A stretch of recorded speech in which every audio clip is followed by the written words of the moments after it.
Um, Thank you. So they came back with a snippy comment. And it's like, oh, I thought to get it done was the point. Well, it's what my clients want. You know, to follow instructions is to, is what the relevance is. They got kind of snippy. They have yet to return our affidavit, and that has been since Thursday of last week. So I told my assistant to send them, the affidavit, not to mention the photos and anything. Let's just get a signature so we can take care of our client. And they have yet to receive it.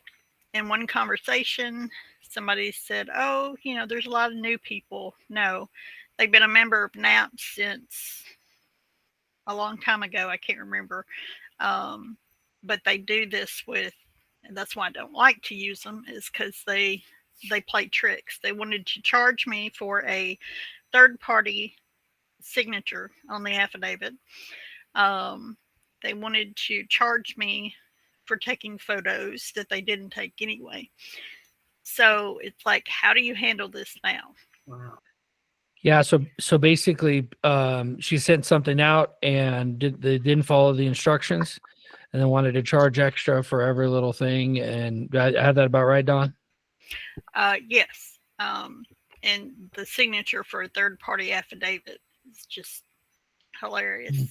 Do you mean like a notary, or you or? No. So they use PST. We use Serve Manager. They want us to use their system. I don't care. I just need a signature on an affidavit. Of course, if we use their affidavit, it has all their information on it. We prepare our affidavit for our client, so we want them to sign our affidavit, but they haven't. They haven't done either.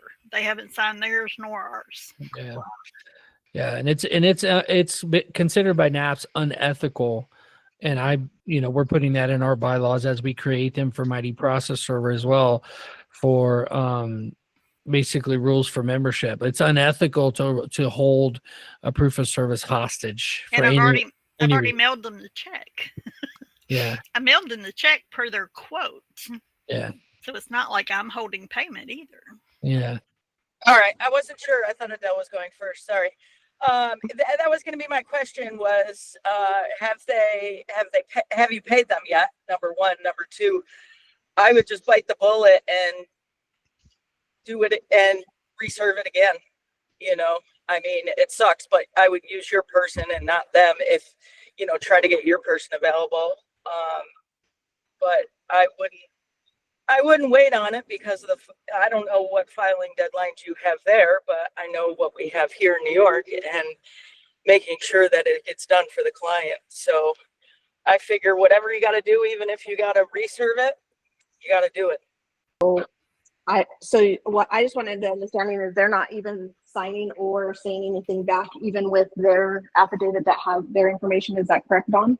Correct. No communication since last Friday when I questioned them on it. Are they a single company? There's not like there's anybody you can go ahead and talk to above them? No, they're a family-owned business. Yeah, so the servers, the husband, the office workers, the wife. It's hard because I was going to say if to take their affidavit, that's what you had to do, but if they're not even like doing that properly, it's kind of hard to besides get the service done again if they're not responding. Right, they haven't even signed theirs. And then report them because you can't be not getting affidavits. Right. Oh wow, that sounds like another company. Yeah. I won't call their names. Have a good day.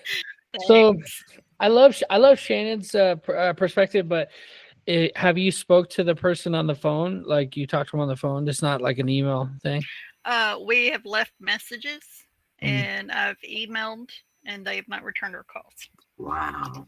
Yeah, sometimes the phone call is the best. Try to get them on the phone because then you get to the heart of it right away. Right. It's like, well, of course I didn't sign it because you expect me, though you'll get to the heart of it right away, like whatever the reason is, and you can go, well, hold on, like, this is what when I first hired you, it was for this purpose, and these were the the instructions and, how can we move forward? I'm sorry. Do I need to pay you a little extra? I would pay extra. If they want extra, I'd pay extra, and I would put them on the blacklist to never hire them again if that's a possibility, because now you don't have to go circles. However, like what Shannon said, if you're going through all this trouble and they won't even return a phone call, maybe they drop served it to nobody on the porch. You know what I mean? Like, how ethical are they if you can't even get them on the phone and they're trying to nickel and dime you for every little thing? That would be my big concern. Right. My concern is there's no evidence. There's no description, no picture, no GPS, no nothing. It's just their word with no signature. Yeah. So that concerns me. Yeah. Yeah, what I would do, first of all, I wouldn't deal with them from this point forward at all. They're scandalous. Mm-hmm. But you need to write a professional business letter and email it to them so you have documentation that you did your due diligence. Find somebody else, but you've got that documented. And if you work with law firms, I'm sure there's an attorney that you work with that wouldn't mind putting a letter together for you on your behalf. Yeah, nowadays you have a lot of emails are admissible in court, but what Tony's saying is absolutely true, because that's like a next level. You could even send it to them via certified mail, with the little green slip return receipt. Yeah. I like that idea. Because then you got like proof. It's kind of like when somebody owes you money. Same thing. Right.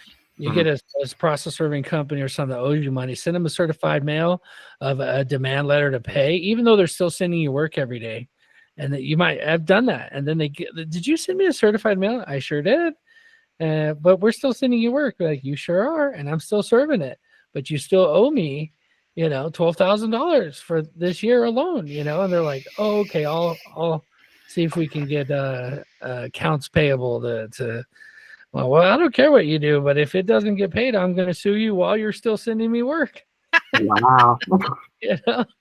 And then if it's a company that you just despise because they've never paid you, well, then you just cut them off completely. But yeah, if they that's the notorious thing. They'll send you $1,000 worth of work and they'll send you a check for $800. And then the thing I like about collection agencies is they'll send you a lot of work, but they'll prepay. A lot of the collection agencies will prepay a really solid amount. And they don't want too much of a discount compared to some affiliates.